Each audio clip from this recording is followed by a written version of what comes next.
আমার স্ত্রী আমার সাথে থাকলে কখনোই মাতৃত্বে সুখ পাবে না। তাই রিপোর্ট পাওয়ার ঠিক 2 ঘন্টার ব্যবধানে সে আমাকে রেখে চলে যায়। সত্যি বলতে এতে আমার বিন্দুমাত্র কষ্ট নেই, কারণ একজন অক্ষম পুরুষকে তার স্ত্রী ফেলে যেতেই পারে। আর কেউ যদি সত্যিকার অর্থেই তার সঙ্গীর সুখ চায়, সে পুরুষ এটা মেনে নিবে। যখন ডাক্তার এই রিপোর্ট দিয়েছেন, তারপর থেকে কেউ কারোর সাথে কোনো কথাই বলছিলাম না। হাসপাতাল থেকে বাড়ি ফেরা পর্যন্ত পুরো পথটাই ঘন্টাখানিক হবে মাহিরা বেডরুমের দরজা লক করে রেখেছিল। আমি সোফায় বসে ভাবছিলাম কি করে মাহিরাকে বলবো আমাকে ছেড়ে যাওয়ার কথা। আমি নিজেই মাহিরাকে বলতে চাচ্ছিলাম, তুমি আমাকে ছেড়ে চলে যাও। আমার মনে হচ্ছিল সে নিজে এরকম কিছুই করবে না, তাই আমাকেই তাকে মানাতে হবে। আমার মাহিরা তো পুরো একটা বাচ্চাদের মতো অল্পতেই কষ্ট পেয়ে বসে। এই জিনিসটা কিভাবে সে নিবে? কিন্তু কিছুক্ষণ পরে দেখি সে বাইরে বেরিয়ে এসেছে, সাথে তার লাগেজ প্যাক করে ফেলেছে এবং আমাকে এসে মাহিরা নিজে বলল, তোমার সঙ্গে থাকা আমার আর সম্ভব নয়, আমি চলে যাচ্ছি।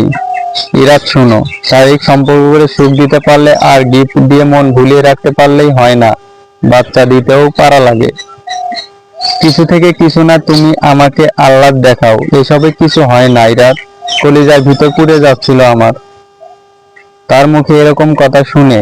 কিন্তু এটাই তো সত্যি, আমি তো এটাই বলতে চাচ্ছিলাম ওকে, যে তুমি চলে যাও, সুখী হও। তবুও কেন এত মন জ্বলে যাচ্ছিল? এখন যে আমার শক্ত হতে হবে, এতে সে থেমেছিল না। আরো নানান কথা আর অভিযোগ তুলে ধরছিল সে। আমি সব চুপচাপ শুনছিলাম মাথা নিচু করে। বরাবরই মাহিরা অভিযোগ করলে আমি মাথা নিচু করে শুনে যেতাম। ওকে যে অনেক ভালোবাসি আমি, কখনো কষ্ট দিয়ে কথা বলতেই পারিনি তার সাথে। আজ ও তাই করেছিলাম। কিন্তু কষ্টটা তখনই লেগেছিল যখন তার মুখে জানতে পারলাম সে আমার সাথে থাকা অবস্থায় পরকীয়ায় লিপ্ত হয়েছিল। আমি তামিমকে ভালোবাসি।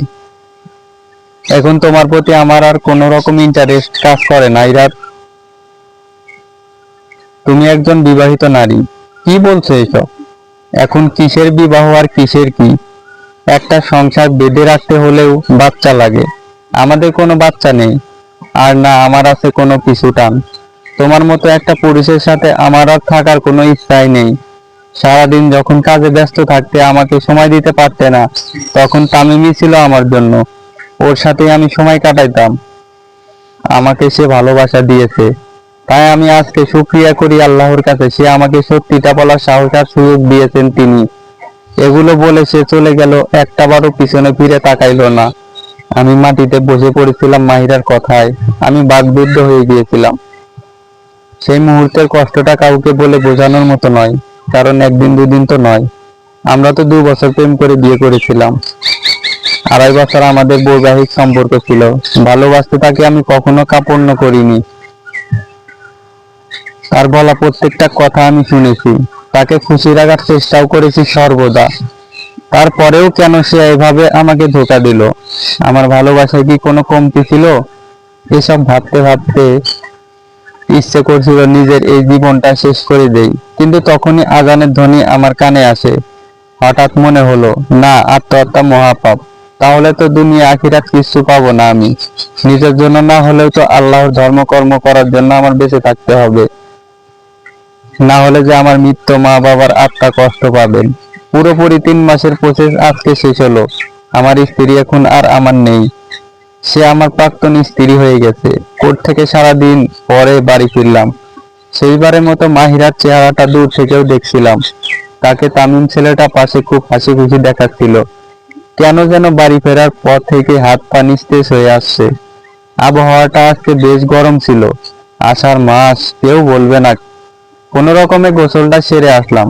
মাগরিবের আজানের মধুর ধ্বনি চারিদিকে ছড়িয়ে পড়েছিল। আজান শেষে নামাজ পড়ে কোনো মতে এসে বিছানায় গা এলিয়ে দিলাম। মনের ভিতরটা হাহাকার করছে, সবকিছু আশ্চর্য লাগছে। বাসায় আমি একা থাকি, মা বাবা যাওয়ার পরে আর কেউ নেই আমার। এখন কোনো কাজের লোকও তেমন রাখি না। মাহিরা যাওয়ার পরে ড্রাইভার, কুক দুজনই বাদ দিয়ে দিয়েছি। শুধু আছে একজন ছোটা বুয়া, যে সব কিছু দিনে এসে করে চলে যায়। আমি সারাদিন অফিসেই পড়ে থাকি, রাতে এসে বাসায় ঘুমিয়ে পড়ি।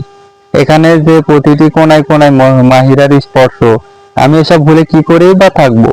আল্লাহকে প্রতি মুহূর্তে বলি, আমাকে তুমি সান্ত্বনা দাও, এই কষ্ট আর যে নিতে পারছি না আমি। কিছুক্ষণ পরে মহিলাটা বেজে উঠলো, মোবাইলটা বেজে উঠলো। সেটা ড্রেসিং টেবিলের সামনে ছিল। আমি উঠে যেতে যেতেই কলটা কেটে গেল। কলটা ব্যাক করব তখন দেখি ফোনের চার্জ শেষ। চার্জে দিয়ে ফোন আমি জানালা দিয়ে বাইরে তাকিয়ে দেখলাম মুষলধারে বৃষ্টি হচ্ছে। বাইরে ঠিকভাবে কিছুই দেখা যাচ্ছিল না। এই গরম, এই ঝড়, আল্লাহ পাক মহান, কখন কি হয় কেউ তা বুঝতে পারে না আসলে। এসবই ভাবছিলাম, হঠাৎ কলিং বেলের আওয়াজ পেলাম। ডুপ্লেক্স বাড়ি হবার কারণে আমার বেশ খানিকটা সময় লেগে গেল ওপর থেকে নিচে নেমে দরজা খুলতে। দরজাটা খোলার সাথে সাথে একটা মেয়ে কান্না করতে করতে আমার বুকে ঝাঁপটে পড়লো। সে আমাকে এমন ভাবে জড়িয়ে ধরে রেখেছে যেন তার অনেক দিনের হারানো কিছু সে ফিরে পেয়েছে। কয়েক সেকেন্ডের ভিতরে এমন কিছু ঘটে যাওয়াতে আমি সম্পূর্ণ স্তব্ধ হয়ে যাই। চলবে গল্প অধিকার।